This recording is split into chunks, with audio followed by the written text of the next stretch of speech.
আমরা থাম্বনেলের জন্য একটা পোস্ট দেই। বেসিক্যালি আমাদের মানে লাইফটাই চেঞ্জ হয়ে গেছে। ছোটবেলার খাবার মাস্টার শেফ শাওন, তুমি নাকি এই বাড়িতে চ্যালেঞ্জ নিয়েছো, তুমি আমাদের বাসার সব ঈদের খাবার রান্না বান্না করবে। ইয়েস, আজকে আমি দেখাবো যে সব কিভাবে আপনি একাই বাসায় রান্না করতে পারবেন।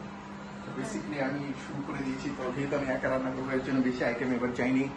দুটো প্রধান খাবার রান্না করবো, সেটা হলো একটা হলো গরুর মাংস কালা বোনা হবে সেটা, এবং আরেকটা হলো মুরগির মাংস দিয়ে করবো স্পেশাল রোস্ট, এবং সেই সাথে থাকবে সুগন্ধি পোলাও চাল দিয়ে পোলাও।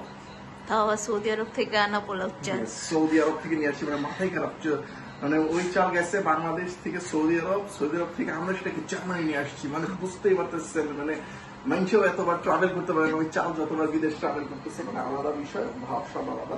তো এখানে চলতেছে, দেখো আমাদেরকে। ওকে বিসমিল্লাহ। নিজস্ব রেসিপিতে রান্না করছি ইউটিউব দেখে। তাহলে তো এটা আরেকজনের রেসিপি, ইউটিউবে দেখছো? ইউটিউবে দেখে আমি নিজে বানাচ্ছি, এর জন্য এখন এটা আমার রেসিপি, কারণ মশলার পরিমাণ একটু ডিফারেন্ট। সো অলরেডি যে তুমি একটা ডেজার্টও বানায় ফেলছো, ওইটা নিয়ে কিছু বলো। আসলে মানে প্রো ম্যাক্স এত কিছু বানাই গিয়ে মনেই থাকে না। অলরেডি আমাদের এলাকার শাহজাদপুরে মিষ্টি দই বানাচ্ছি, জানি না ওরা কিভাবে বানায়, বাট আমি বানাচ্ছি শাহজাদপুরের ছেলেদের জন্য, এটা শাহজাদপুরের রেসিপি। অলরেডি ওভেনে আছে, এটা বের করে দেখাতে পারছি না, ঈদের দিন দেখাবো খেয়েছে কেমন হয়েছে, কেমন টেস্ট হয়েছে, কেমন মজা হয়েছে, আপনারা কমেন্ট করে বুঝতে পারবেন। আমি নিজে রান্না করলেও এইভাবে আদা রসুন বেটে রাখি না। শাওন টার্কিশ চায়ের কাপে শাওন কি রাখছে, রসুন বাটা। গার্লিক আইসক্রিম আছে, গার্লিক আইসক্রিম। এখানে ছটা, এখানে ছটা। প্ল্যান ছিল যে অর্ধেক অর্ধেক করে রাখবো, বাট আমার গার্লিক এত আমি ব্লেন্ড করছি যে অর্ধেক ফিল হয়ে গেছিল। মদিনা থেকে আমরা জমজমের পানি নিয়ে আসছি, আলহামদুলিল্লাহ। আসলে আমরা অনেকদিন ধরে কোনো ব্লগ দিতে পারতেছি না, আমরা আলহামদুলিল্লাহ সৌদি থেকে ঘুরে আসছি। আল্লাহ আমাদেরকে আল্লাহর ঘরে যাওয়ার তৌফিক দান করছে। তো ওখানে যাওয়ার পরে মানে বেসিক্যালি আমাদের মানে লাইফটাই চেঞ্জ হয়ে গেছে। সত্যি কথা বলতে আসলে মানে অন্যরকম চিন্তা ভাবনা, আসলে জীবনের মোহমায়া ছেড়ে দিচ্ছি আমি। খালি মাঝে মাঝে খাবারের কথা মনে পড়ে গেছে, স্পেশালি চিকেন ফ্রাই এর কথা। না আলহামদুলিল্লাহ, আসলে আল্লাহর ঘর থেকে ঘুরে আসছি, খুব ভালো লাগতেছে। মানে অন্যরকম একটা অনুভূতি, আসলে যারা যায় তারা আসলে ফিল করতে পারবে। আমি না যাওয়া পর্যন্ত আমি এই জিনিসটা ফিল করতে পারি নাই। তো যার কারণে অ্যাকচুয়ালি আমরা আর একটা জিনিস ছিল, দুজনে আসার পরে এমন অসুস্থ হয়ে গেছিলাম, মানে 7 দিন রিকভারি করতে লাগছে আমাদের। আমার প্রচুর ঠান্ডা লেগে গেছিল। তো এখন আবার আসছি ঈদের ব্লগ নিয়ে। এবার রোজার কোনো ব্লগ দিতে পারি নাই, এর জন্য সরাসরি ডাইরেক্ট ঈদের ব্লগ নিয়ে চলে আসছি। বাট আলহামদুলিল্লাহ এই রমজানটা আমার জীবনের বেস্ট রমজান, আলহামদুলিল্লাহ। যেহেতু এবার ঈদের শাওন সিরাজগঞ্জের মিষ্টি দই বানাচ্ছে, তাই আমি পিছে থাকবো কেন, তাই আমিও ফেনীর লাচ্ছা সেমাই বানাচ্ছি। ওই তো ফেনীরই বানাচ্ছি আমি।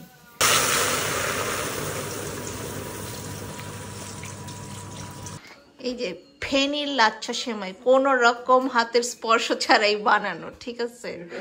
সম্পূর্ণ পা দিয়ে বানাইছে। বাংলাদেশের পাউরুটি যেগুলো হলো একমাত্র যে প্রোডাক্ট যেটা সম্পূর্ণ হাতে স্পর্শ ছাড়া বানানো হয়, পা দিয়ে বানায়। যা খাওয়ার জিনিস কি এরকম গল্লা তুমি? আমি সত্যি কথা বলতেছি, আমি নিজে বানাইছি কি, মানুষজন যা করে আমি সেটাই বলছি। গাইস আমার ফেনীকে ও অপমান করলো গাইস। বিসমিল্লাহ।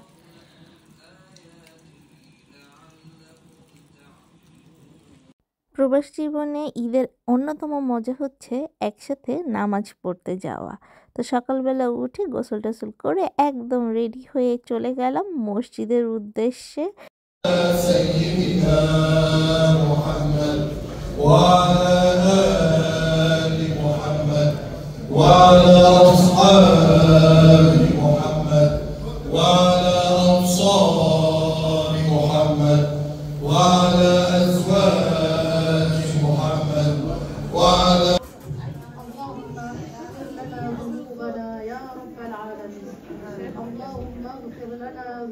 আমি জানি না পৃথিবীর অন্য কোনো দেশে এরকম সিস্টেম আছে কি না, কিন্তু জার্মানিতে ঈদের দিন নামাজের পরে কিন্তু মসজিদে খেতে দেয়।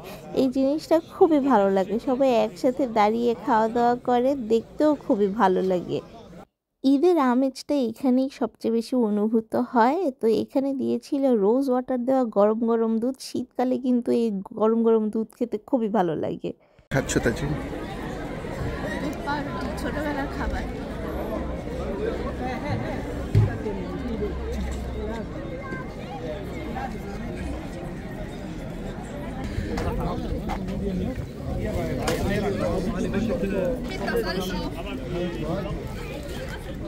চকলেট দিচ্ছে তাজরিন, কফি আনছি।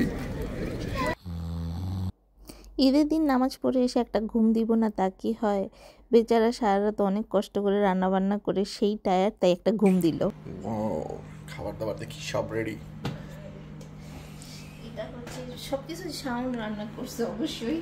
আমি লাস্টে একটু হাত লাগাইতেছি যাতে আমি বলতে পারি গ্রুপ প্রজেক্টে আমারও নাম ছিল। তুমি সেই স্টুডেন্ট না প্রেজেন্টেশনের দিন এসে খালি একটু জ্ঞান দিয়ে? ও না, তুমি সেই স্টুডেন্ট যে প্রেজেন্টেশনের দিনে হলো ইন্ট্রোডাকশন দেয় খালি। হ্যাঁ, ইন্ট্রোডাকশন দেয়, নিজের নাম বলবে, গ্রুপ নেম বলবে, প্রজেক্ট সম্পর্কে একটু হালকা পাতলা বলবে। সুন্দর স্মেল আসতেছে কিন্তু। সুন্দর স্মেল আসতেছে, প্লাস হচ্ছে গরমও এখন। নাইস।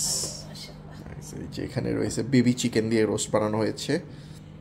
ক্যামেরায় ভালোই বড় লাগতেছে কিন্তু বাস্তবে এগুলো আরো ছোট। আমাদের সাথে আছে একটুখানি মায়ের ভালোবাসা।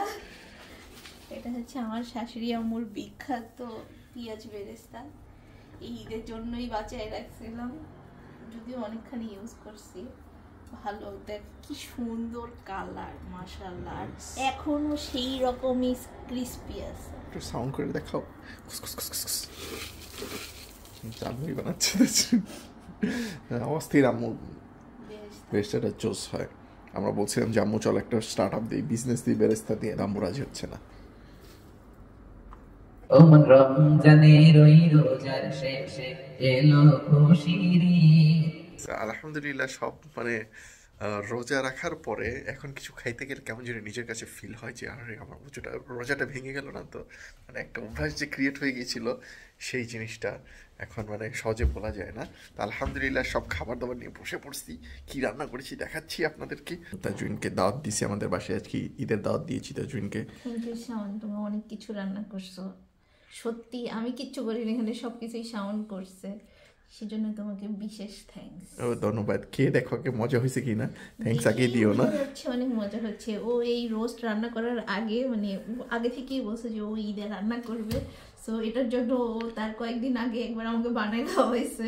সো আমি শিওর এটাও মজা হয়েছে। লবণ বেশি হয়েছে আমি জানি না, সমস্যা নেই, কেউ বুঝবে না, তুমি আর আমি ছাড়া। বিসমিল্লাহ। মোলাওটা দিয়ে সুন্দর একটা স্মেল আসতেছে। আলহামদুলিল্লাহ, আল্লাহর কাছে লাখ লাখ শুকরিয়া যে এত কিছু আল্লাহ করার তৌফিক দান করছে। আসলে পরিবারের সাথে নেই তাজরিনকে, তাই যতটুক পেরেছি একটু এই খাবারটাই অ্যাকচুয়ালি করা সম্ভব। এছাড়া তো বাসার মানুষকে তো নিয়ে আসা এখন এই মুহূর্তে সম্ভব হচ্ছে না। তারা দেশের মানুষ আরও চিল, আরও জোস মজা করে। আর প্রবাস জীবন আসলে মানে আসলে প্রবাস জীবনের ঈদ ঈদ না, বাট তারপর আলহামদুলিল্লাহ আল্লাহ আমাদেরকে অনেক সুন্দর জীবন দান করছে, অনেক রিজিক দান করছে, তার জন্য শুকর আলহামদুলিল্লাহ। এটাই ঈদ, মজা। আসলে ঈদ ছোটবেলায় ছিল, সেলামি পাইতাম। দুঃখের কথা ফ্রেন্ডস, আমার ঈদের জামা আসে নাই। সো স্যারিডার জন্য জার্মান পোস্টাল দায়ী, ওরা আটকায় রাখছে 4 তারিখ থেকে, আমরা ট্র্যাকিংয়ে দেখতে পাচ্ছি কিন্তু আসে নাই। শাহনাজ ওয়ার্ড্রোবের সবচেয়ে বেস্ট কট ড্রেস আমি পাইছি, এটা কট, এটা 3 পিস ছিল, আমি পাইছি, বাট দুঃখের বিষয় আমার হাতে এসে পৌঁছায় নাই। ফ্রেন্ডস প্লিজ দোয়া করো তো, যাতে অ্যাট লিস্ট আমার হাতে জামাটা এসে পৌঁছায়। যেদিন পৌঁছাবো ওই দিন আমি আবার ঈদ পালন করব। তুমি কি দিয়ে শুরু করবা তাজরিন? রোস্ট দিয়া। ও কালকে থেকে তাজরিন ওরা একটা পিসকে টার্গেট করে রাখছে। এটা আমার ফেভারিট পিস। এটা না, এটা তোমাকে দিছি। আমাকে ছোট রান দিল চালাক, আর নিজে বড় পিস নিচ্ছে। ওয়াও, সবগুলাই তুমি খাও না আমি সবগুলো কেন খাবো, ধরা দিছি দেখে এখন এই ভাগার জন্য এইসব কথা বলতেছি। এই যে দেখেন গাইস কত বড় পিসটা নিল। আরে যেখানে আছে না ধরো, এগুলো সব তোমার না, জাস্ট মজা করলাম, ফান করলাম আর কি। আমার কাছে এই পিসটা জোস লাগে, আমার ফেভারিট চিকেনের ভিতরে এই পিস। তাই নেক্সট টাইম কেউ যদি প্লিজ তাজিনকে দাওয়াত দেন, প্লিজ এই পিসটা খাওয়াবেন, পারলে 2 পিস আমাকে দিয়ে দিবেন। ছুসা পিচ্ছি তাজিন, তুমি সেই পিচ্ছি না, মনিটর পাশে যে ওই তাকায় থাকি কখন কেক কাটবে আর কখন খাইতে দিবে। তো ছোটবেলার কাহিনী না, তুমি ওই পিচ্ছি না। বড়বেলাও করি। বড় হচ্ছে দাওয়াতে যেয়ে বলো যে তো 2টা মা মুড়ি রোস্ট চাও যে। হ্যাঁ আসলেই চাইছি। একটা ঘটনা বলি, আমাদের বিল্ডিং এ একজনের মনে হয় শূন্যতে খাতনা হয়েছিল, দাওয়াত দিছে। তো ওই দাওয়াতে গেছি, যাওয়ার পরে তো আমি তো বাংলাদেশে গরুর মাংস খাইতাম না, কারণ আমার অ্যালার্জি। তো তারপরে আমার খালা ওয়েটারকে বলছে যে ও দেখে নতুন গরুর মাংস খেতে পারেন, ওকে কি 2টা পিস রোজ দেওয়া যায়? পরে দিয়েছিল। দুঃখের বিষয়, তোমার কি উচিত ছিল জানো, যদি গরুর মাংস পাতিল ধরে বাসায় নিয়ে আসা। আর কিছু না, জিনিসটা ওরা মাথা গুনে হিসাব করছে তো এর জন্য। না সেটা তো বুঝছি, বাট থাকে না আমি বড় হইলে কি হবে, আমার মা বাবা আমার খালা বানিয়ে সবার কাছে আমি পিচ্ছি, এই জন্য পিচ্ছির মতো চাইছিল। আরে ছোট মানুষ একটা দেন আমি থাকলে আমার ভাগেরটা তোমাকে দিয়ে দিতাম, কেউ দেয়নি তোমাকে। না মেজোগাড়িটা সবার সাথে শেয়ার করছিল একটু। এই জন্য আজকে তুমি 2 পিস বেশি খাও। রোস্ট হ্যাঁ। হ্যাঁ আসলে তা যদি পুরা সাজাই রয়েছে না। হ্যাঁ সালাদ নিতে পারিনি, একটু দাও তো, একটু বেশি দূরে। স্যালাদে নাও, জোস স্যালাদ বানিয়েছি, জোস। বাই দ্য ওয়ে, এই যে দেখেন জোস ম্যাঙ্গো লাচ্ছি, কি থিকনেস, মানে থিকনেসটা দেখেন। রেসিপি যারা যারা চান আমি আপনাদেরকে দিব, দেখেন থিকনেসটা দেখেন, কষ্ট সাহারা বানিয়েছি, তাই না তাজরিন? একদম জোস। তো এবার আর হোমমেড বানাই নেই, আমি দোকান থেকে কিনে নিয়ে আসছি, খুব সস্তা, 79 সেন্ট, মানে 79 পয়সার ইয়োগার্ট, কিন্তু পুরাই জোস, ঘরের মতো টেস্ট, জোস জোস।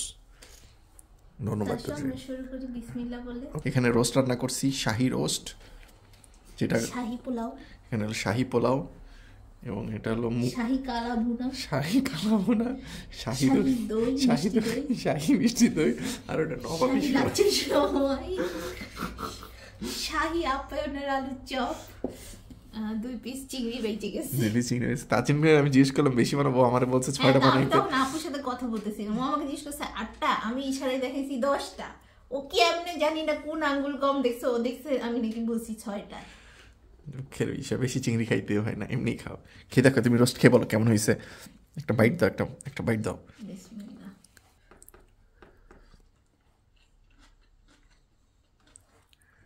একটু বেশি হয় না, একদম পারফেক্ট। অনেক মজা হয়েছে কেমন, সেদিনের থেকে আজকেটা বেশি মজা। একটু চাপা মারতেছো বেশি তুমি, সত্যি সত্যি বলতেছো? টাকা চাপা না তো পরে আবার পেইড রিভিউজের জন্য। না স্যার না, খুবই মজা হয়েছে বেবি, সত্যি। নাইস, বেশি মজা করে খাও, 2 পিস খাও। অশেষ ধন্যবাদ, আল্লাহর কাছে লাখ লাখ শুকরিয়া, অনেক মজা হয়েছে। কেমন হচ্ছে রোস্ট খাচ্ছি, ব্র্যাক করতেছি না, বাট আসলে বিয়ে বাড়ির রোস্ট লাগতেছে। নিজের রান্না খেয়ে বলতেছি, নিজে বলতেছি মজা হয়েছে, এটা ভালো লাগতেছে। একটা কথা বলতে চাই, এই যে খাবারগুলা নর্মালি আমরা আদা রসুনের পেস্ট বাজার থেকে কিনে নিয়ে আসি, একটু প্রিজারভেটিভ দেওয়া থাকে, বাট ওইটাই ইউজ করি। শাওন কাঁচা আদা রসুন ব্লেন্ড করে বানাইছে, শুধু তাই না, একটা খাবারও শাওন কোনো রেডি মশলা ব্যবহার করে নাই, লাইক শানের মশলা বা রাঁধুনি মশলা, এগুলো সব শাওন একদম গুঁড়া গুঁড়া করে সব উপকরণ তারপর বানাইছে। স্ক্র্যাচ থেকে ইউজ করছি এবার। হ্যাঁ একদম পুরো প্রো হয়ে গেছো তুমি, থ্যাংক ইউ সো মাচ, মজা হয়েছে। 5 টাকা দিও। কি খালি 5 টাকা? এত সস্তা খাবার তোমার? এই খাবারের সামনে 1000 টাকা কিছু না। মুখে তাহলে দিও। আচ্ছা দিব। আলহামদুলিল্লাহ অনেক মজার খাবার দাবার খেয়ে চলে আসছি, দেখতে পাচ্ছেন যে সন্ধ্যা হয়ে যাচ্ছে, একটু পরে ইফতারির সময় হয়ে যাবে, মানে নরমালি হয়ে যেত, হয়ে যাওয়ার কথা। তো কি শাওন টাকার লোভ দেখাচ্ছ? দুবাই শেক হয়ে গেছে, আসলে আমি টাকা পয়সা নেই। এটা বেসিক্যালি হলো তাজরিনের জন্য আম্মু সালামি দিচ্ছে, জন্য আমি সব 10 টাকার নোট তুলে নিয়ে আসছি। বেসিক্যালি না, তাজরিন কিছু চকলেট খেয়ে রেখো, এটা আম্মুর পক্ষ থেকে। থ্যাংক ইউ আম্মু, চকচকা নোট দিছে শাওন। 15 টাকা সব না ইউরোতে এটাও চকচকাই। থ্যাংক ইউ আম্মু, সালামি এবারও পেয়ে গেলাম, গত ঈদেও পেয়েছি। আম্মু দূরে থাকলে কি হবে, সালামি দিতে কখনোই ভুলে না, এই জন্য আম্মুকে আবারও থ্যাঙ্কস। তোমার থেকে সালামি পাবো না? আমার সালামিটা আসলে এবার আমি বাকি রেখে দিচ্ছি, নেক্সট টাইম দিব। আসলে তুমি আমার ফান্ডে টাকা রাখো, দ্বিগুণ হয়ে যাবে সালামি। তুমি কি রাজু কি স্কিম চালাইতেছে 25 দিন মে পয়সা ডাবল? আমার হলো 2 ঈদে টাকা ডাবল হয়ে যাবে। তুমি আমাকে দেবো না আসলে? কিছু আনো নাই? নাই সরি, আসলে নাই, এই ঈদে আসলে বাকি এবার। কিছু আনো নাই? না সরি তাজরিন, মন খারাপ করে না, বাকি আসলে আমি দিতে চাইছিলাম তোমার, পরে চিন্তা করলাম যে এত টাকা দিলে মেয়েটা বেশি টাকা পেলে দুষ্টু হয়ে যেতে পারে। পয়সা কই থেকে উসুল করুম? কিসের পয়সা উসুল করবা তুমি? ঈদের ইনশাল্লাহ টাকা দে না। নেক্সট ঈদে গোল্ডের ব্রেসলেট ওইটা সালামিনটা, এবার সালামিনটা এটি চিপার হবে আমার জন্য। না, এটা তোমার সালামি। এটা আমার সালামি? হ্যাঁ। কেন, কে দিল? ও এটা তো আমার, সরি এটা আমার শাশুড়ি যেটা দিচ্ছে, এটা সরি। সালামি আসতেছে, চিন্তাই বেশি দিতেছে কিনা গুইনা দেখি না, ঠিকই আছে। না ধর এটা তোমাকে আমার পক্ষ থেকে সালামি না, এটা ঈদের গিফট। এত টাকা দেখ নিতে পারবো না, সরি। কেন না না, কেন, এটা কেমন ধরনের কথা? আমার মাইক বন্ধ হয়ে বুঝতে গেছে। বন্ধ হয়ে গেছে, যাক। কেন না, না এটা তোমাকে গিফট না, আমি কিন্তু কান্না করে দিব না। নো বলে বাস করে ঠিকই পকেটে ঢুকাইতেছে। আসলে আমি কখনোই তার জন্য চোখে পানি দেখতে পারবো না, এই তো বললো যে ওর চোখে পানি চলে আসবে, বাধ্য হলাম আসলে কেয়ার করা। তো এটাই ছিল আমাদের ছোট্ট একটা ঈদের ব্লগ। আমরা সেরকম রেগুলার এখন না, মানে প্রচুর ব্যস্ততা থাকি, সময় পাচ্ছি না। ইনশাল্লাহ চেষ্টা করবো যে এখন একটু ডিফারেন্ট টাইপের কন্টেন্ট দেওয়ার জন্য। সো আশা করি আপনারা যখন এই ব্লগটা দেখবেন ততক্ষণ আপনাদের বাংলাদেশে ঈদ হয়ে গেছে এবং আপনাদের মজার ঈদ যাচ্ছে, এবং কমেন্ট করে জানাবেন কে কত টাকা সালামি পাইলেন। এবং কেউ যদি আমাকে সালামি পাঠাতে চান বা তাজিনকে পাঠাতে চান, পেপাল আছে, বিকাশ আছে, ব্যাংক আছে, সব ট্রান্সপোর্টেশন ওপেন আছে। আপনি যদি ক্যাশ অন ডেলিভারি বাসায় এসে দিতে চান সেটারও ব্যবস্থা আছে। সো আজকের মতো এখানে বিদায়, চলে যাচ্ছি। ভাবতে পারেন আমি কেন ক্যাব পড়ছি, আসলে আমি টাকো বেল হয়ে বেড়াচ্ছে। ওকে বললাম আমেরিকায় যেও না, তোমাকে সই কি ফেলবে টাকো বেল মনে করে। আমার আসলে আমি সৌদি যেয়ে পরে ওমরা করার পরে আমি পুরো চুল কেটে ফেলছি, যার কারণে সামান্য হিজাব পরে। এটা হিজাব না, এটা ক্যাপ স্টাইল হিজাব। তো চলে যাই, সবাই ভালো থাকবেন, সুস্থ থাকবেন। আর যাওয়ার আগে একসাথে ঈদ মোবারক বলি, হাত না। তার যাওয়ার আগে ঈদ মোবারক। ঈদ মোবারক।